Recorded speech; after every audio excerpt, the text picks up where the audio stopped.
Good afternoon, everybody, and welcome back to the channel. So we've got everything done on the 765 Wilmar sprayer except the booms. We did get them to unfold. We found a solenoid issue in the valve block. I've got to get a new solenoid valve ordered, but for now what I done was I just swapped the solenoids around. I took the one for the adjustable row width and I put in the hole for the boom unfold for the boom extensions. So these are the boom extension cylinders right here, and these unfold what they call the boom extensions. There's a little cylinder in here, moves this latch, and then this is able to, the cylinder is able to slide this gear strip on this gear here, and it folds the boom extension around, and then you pick the booms up and you hang them up in their hangers for transport. So anyways, what we done this morning was we ran down to Agro-Chem, which is in Wabash, Indiana, and we got some new pieces for the plumbing for the booms. So we'll do a video and show you what we got, and then we'll show you what we're gonna do. The issue we're having is these polypropylene pipes here that they use for the boom plumbing. They're all wavy and stuff from the sun working on them. So we're gonna have to get these strapped back up in a nice spot so they're nice and straight. The problem with them being wavy is if they're cocked one way or another, that's going to affect your spray pattern on your nozzles. So we got to get them all straightened back up and get them where they belong. So let's go see what we got in our box, and then we'll get started. Okay, so here's our box of goodies that we got from Agro-Chem. Here's their official catalog. Give you the phone number for them if you're interested in anything for sprayers. They also have tile plows and some other things on their lot. All kinds of cool stuff in this magazine. Lots and lots of stuff. So I'm gonna have to go through this and see what else I want to order. But anyways, getting to what we got here. We got the foam markers. These actually go on the ends of the booms. Foam comes through them and it makes it into a nice glob, and then it drips, and then that makes your mark. So I got two of them, one for left and right. Got the right valve that goes on for the fill for the sprayer.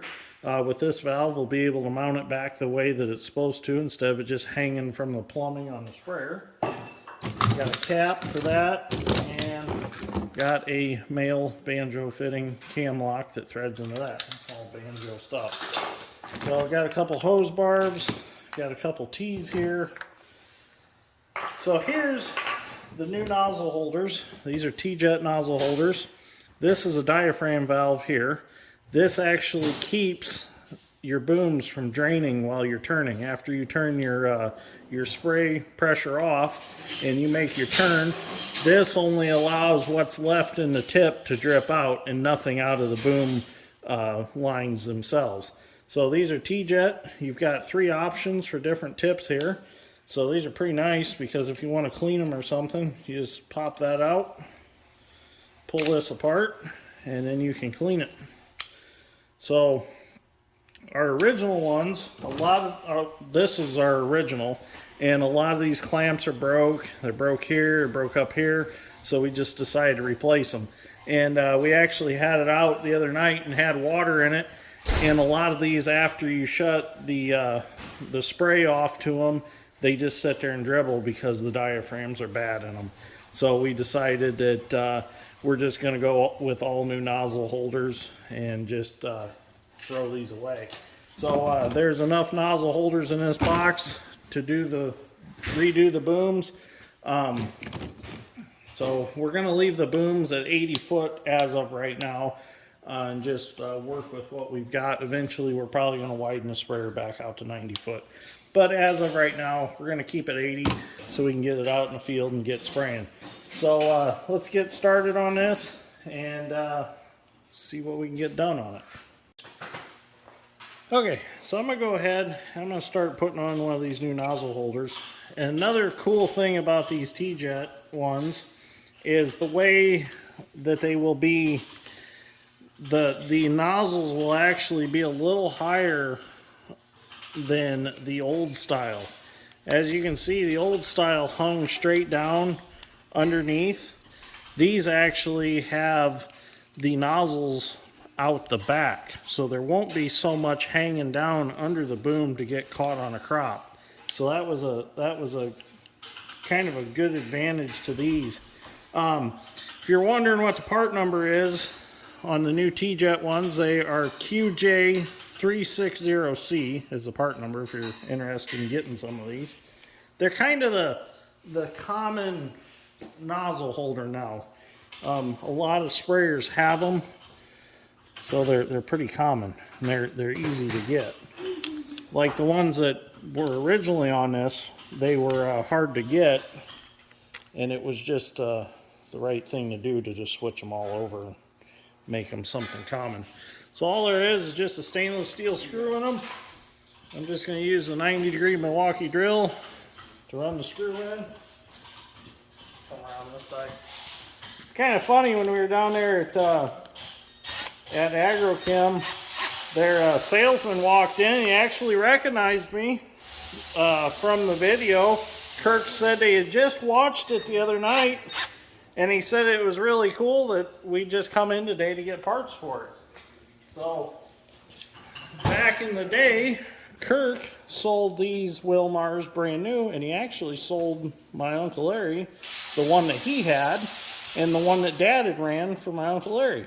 So thought that was kind of neat. So he knew a lot about these Wilmars. So now we've got somebody that we can call if we got questions about it and where to get stuff for it. So that's a good connection to have. Okay, so our nozzle holder is in place, and now we can put the tips back in it, which we don't. Yeah, we do have the tips. We just got to put them in. But at least you have 3 options now instead of just 2 options. So that'd be really nice. So, okay, so let's move on to putting the rest on. So I guess I should explain the reasoning for having 3 different tips to choose from. So the reason is certain chemicals use different amounts of carrier of water, and so you need different options for tips for more flow, different pressures, different droplet sizes, and all kinds of different things. So this way, if you've got 3 tips on the sprayer already, you just walk along and you just twist it to the proper tip you want. Like my cousin Matt, he sprays a lot of fungicide, so he has special tips just for his fungicide. You go to soybeans, you want to spray something different, you might need a lesser rate than what the fungicide would be, so you change the tip. By also changing tips, you change different ground speeds, different pressures you carry everything at. So there's a lot of different options. Spraying's not just put one tip in and go. There are different factors in all of it. There we go. There's another one done. So they're really simple to put on. Okay, so I got that section all done with the new nozzles, and once Dad and Dad's strength get done on the end, they're redoing the pipe down on the very end. Once they get done with that, we'll be able to adjust them to make sure they're tipped right, and then we're going to add support to get rid of like that bow and that pipe right there and fix all that up. So what I'm going to do is I'm going to start making my way around from here on around behind the sprayer.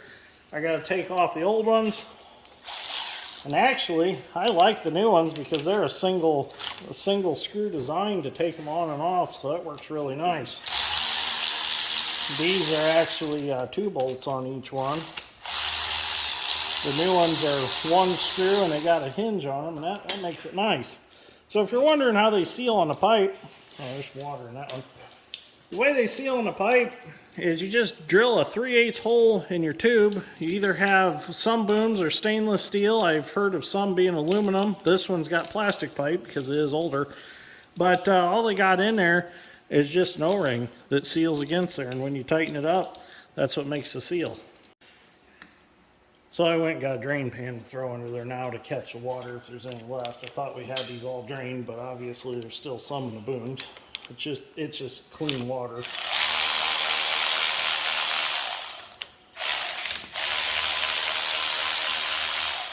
So another reason that we're changing tips also is because this red tip here, the way this works is the spray comes out and then back up and then out. And the problem is these are virtually impossible to clean if they get plugged up. Now, this tip right here, this is actually an air induction tip.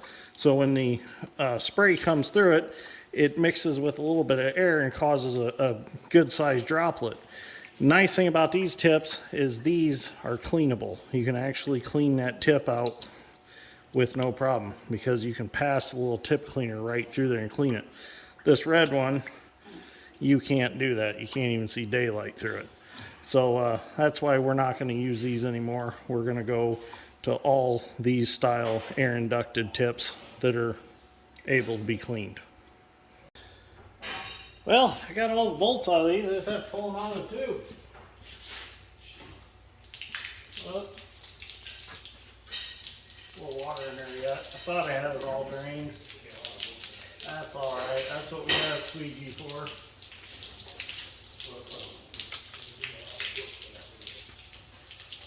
There we go. Them are all off.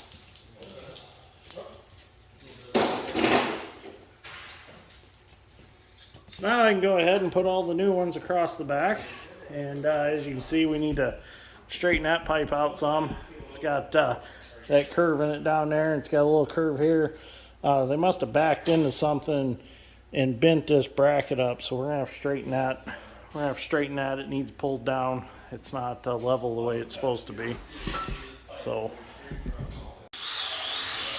okay, so I got all the nozzle bodies or holders, whatever you want to call them, put all back on across the back here, the new ones. You're gonna notice as I go, there were 3 bodies all together in one spot every so often along the booms. Well, what we're going to do is we are actually going to put a old nozzle body in that 3rd hole because we're going back to a 20-inch spacing on these booms. They must have done something special with this sprayer at one time that required to have 3 bodies all in a line. We think maybe they put a drop on one for putting liquid fertilizer on corn, side dressing with a sprayer. There are plug clamps that you can buy that are like this part of the body without all this, but they were all out of them today, so we weren't able to get those. So we're going to go back through the bodies that we have that we took off, the old ones, and we'll pick through and find the good ones, and then we'll just put those back in those places simply just to plug the hole. So all I gotta do is get these tightened up.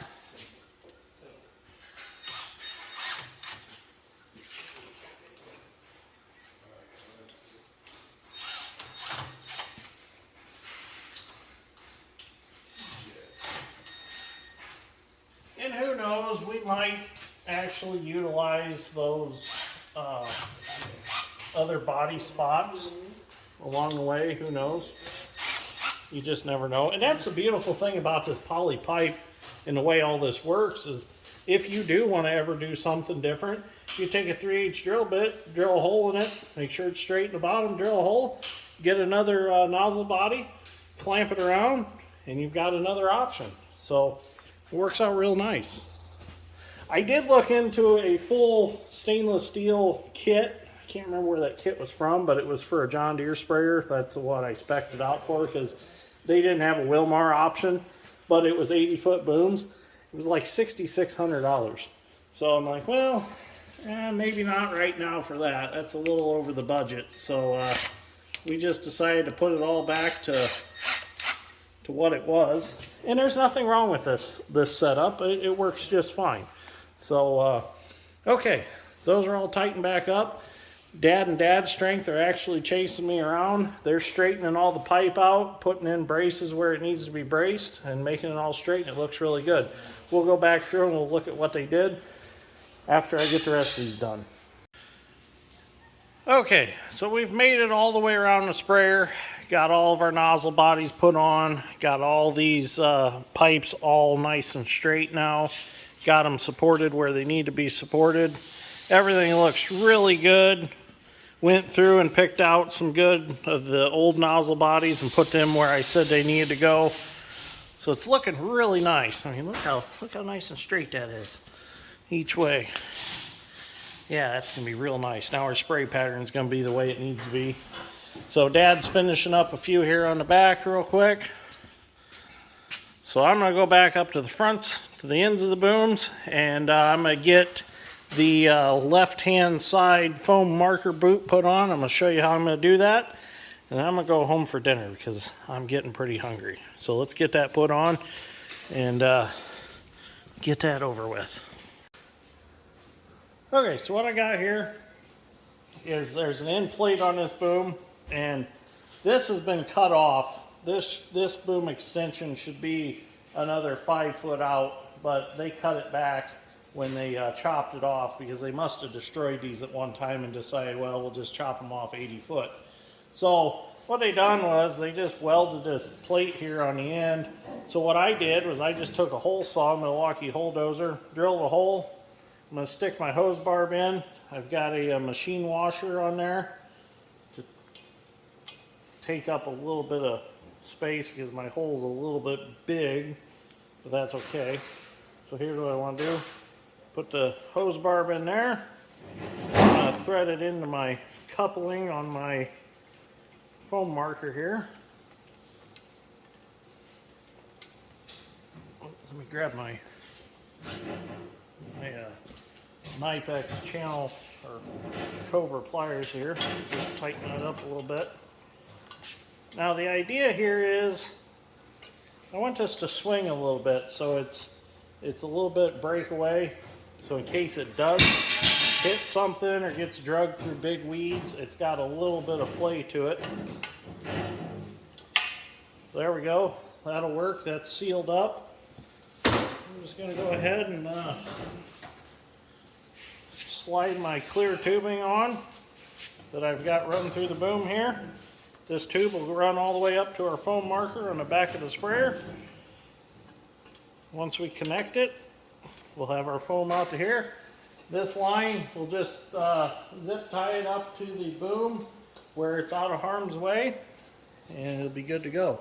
So as you can see, there's this little pouch here that'll fill up with foam, and then that'll actually create a big glob of it that'll fall out, and that's what you'll follow for your next pass. So anyways, there we go. We're almost ready to go spray. Probably the next video we make will actually be spraying with it. I got my charcoal air filter to put back into the cab and get that all put back together. It's kind of interesting. If you need a charcoal air filter for these Wilmars, they are actually, the number is FRH85 or FR85H. Sorry, I read that wrong. But these are actually used in New Holland and Ford tractors also. So that is the number from Clean Air Filter. You can order them out of Gimplers. So if you got a Ford or a New Holland tractor, you can actually use that number and get the charcoal air filter for it. So anyways, thank you for watching. We greatly appreciate it. We'll see you all in the next one. Thank you to the guys at Agro-Chem for getting all these parts that we needed, having them in stock and on hand, and got us going on this project, and we'll be able to spray pretty soon. So thank you for watching.